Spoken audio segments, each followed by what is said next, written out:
ఉప్పల్ బాలకి అన్యాయం జరిగింది. Big boss season 10 గురించి ఎన్నో రోజుల నుంచి ఎంతో మంది వెయిట్ చేస్తున్నారు. ఎందుకంటే సీజన్ 10 కాబట్టి ఎంతో స్పెషల్గా ఉండబోతుంది అండ్ డబుల్ ఎంటర్టైన్మెంట్ ఉంటుంది అని చెప్పేసి నాగార్జున గారి స్వయంగా చెప్పారు. కాబట్టి ప్రేక్షకులందరూ కూడా ముఖ్యంగా బిగ్ బాస్ అంటేనే అందరికి కూడా ఒక తెలియని ఇంట్రెస్ట్ అన్నమాట.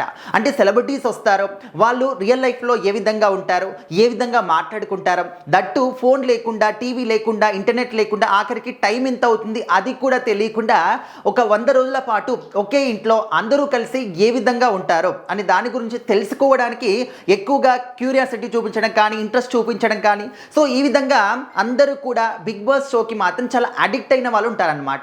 అయితే ఇప్పటి వరకు అయినటువంటి 9 సీజన్లు ఒక ఎత్తు అయితే ఈ 10వ సీజన్ మాత్రం చాలా స్పెషల్గా ఉండబోతుంది అని చెప్పేసి నాగార్జున గారు ఒక ప్రోమోలో చెప్పారనమాట. అప్పటి నుంచి ఇంకా ప్రేక్షకులందరూ కూడా ఏంటి ఆ స్పెషాలిటీ అనేది అంటే తెలుసుకోవడానికి చాలా ఇంట్రెస్టింగ్గా ఎదురు చూస్తూ ఉన్నారు. ఇంకా అందరికి కూడా తెలిసిందే అగ్ని పరీక్ష. లాస్ట్ టైం సీజన్ 9 నుంచి ఒక అగ్ని పరీక్ష అనేది స్టార్ట్ చేశారనమాట. అంటే కామన్ మ్యాన్స్ ని అగ్ని పరీక్ష ద్వారా వాళ్ళందరికీ కూడా సెలెక్ట్ చేసుకొని ఒక 5 మెంబర్స్ని కానీ 6 మెంబర్స్ని కానీ హౌస్లోకి పంపిస్తారు. సో ఆ విధంగా ఇప్పుడు అగ్ని పరీక్ష నిర్వహించడం రెండోసారి అనమాట. సీజన్ 10 కోసం కూడా కామన్ మ్యాన్స్ని సెలెక్ట్ చేసుకోవడానికి అగ్ని పరీక్షని కండక్ట్ చేశారు. సో ఇందులో ఏంటంటే అందరికి కూడా అన్యాయం జరుగుతుంది అనే మాట సోషల్ మీడియా వేదికగా ఎక్కువగా వినిపిస్తుంది. అగ్ని పరీక్ష ముఖ్యంగా జడ్జెస్ పైన మాత్రం చాలా నెగిటివిటీ బయట స్ప్రెడ్ అవుతూ ఉంది. ముఖ్యంగా ఉప్పల్ బాలు మనందరికి కూడా తెలుసు, సోషల్ మీడియా సెన్సేషనల్ స్టార్ అని చెప్పేసి మనందరూ కూడా అనుకుంటూ ఉంటాము. ఆయన ఏ వీడియో చేసినా కూడా ఖచ్చితంగా అందరికి కూడా ఎంటర్టైన్మెంట్ ఉంటుంది. అదేవిధంగా అందరూ కూడా నవ్వుకుంటూ ఉంటారు, ఆ వీడియోస్ని షేర్ చేస్తూ ఉంటారు. ఆ విధంగా చాలా మంచి పేరు అనేది ఆయనకు వచ్చిందన్నమాట.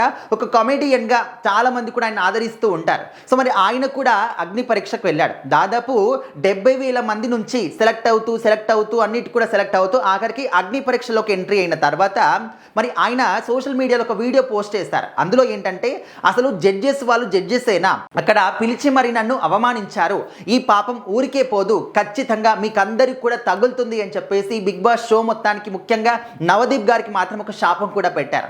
అంటే మీ వీడియోస్ వల్ల సమాజానికి ఏం ఉపయోగం ఉంది, వల్గర్గా వీడియోస్ చేస్తారు అనే ఒక మాట ఉప్పల్ బాల్ని నవదీప్ గారు అన్నారట. మరి ఇప్పుడు ఉప్పల్ బాల్ గారు కూడా ఒక క్వశ్చన్ ఇస్తూ ఉన్నారు, మరి మీ వీడియోస్ ఏం ఉపయోగపడుతూ ఉన్నాయి, సమాజానికి ఏమైనా హెల్ప్ చేశారా, 1,00,000 రూపాయలు ఇచ్చారా, లేకపోతే పేదవాళ్ళకి పుస్తమెట్లు ఏమైనా ఇచ్చారా అని చెప్పేసి రిటర్న్ క్వశ్చన్ వేస్తూ ఉన్నాడు. సో ఈ క్వశ్చన్కి నవదీప్ గారి దగ్గర ఆన్సర్ ఉందా అనేది ఖచ్చితంగా మనం అందరం కూడా దాని గురించి వెయిట్ చేస్తూ ఉన్నాము. మరి నాకు అన్యాయం జరిగింది, అందరూ కూడా నాకు న్యాయం జరిగే విధంగా చెయ్యాలి, పిలిచి మరి అవమానిస్తూ ఉన్నారు, ఒక సామాన్యుడికి ఎదిగే రైట్ లేదా, నేను ఎంతో కష్టపడి వీడియోలు చేసుకొని ఈ స్థాయికి వచ్చాను, సో మరి మమ్మల్ని ఎందుకు అవమానించాలి అనే మాట ఉప్పల్ బాల్ గారు అడుగుతూ ఉన్నారన్నమాట. సో ఇప్పుడు ఈ యొక్క అగ్ని పరీక్ష సీజన్ 10 అంటే బిగ్ బాస్ సీజన్ 10 అగ్ని పరీక్షకి మాత్రం చాలా నెగిటివిటీ వస్తూ ఉంది. సో మరి దీనిపైన మీ అభిప్రాయం ఏంటి కూడా ఖచ్చితంగా కామెంట్ చేయండి.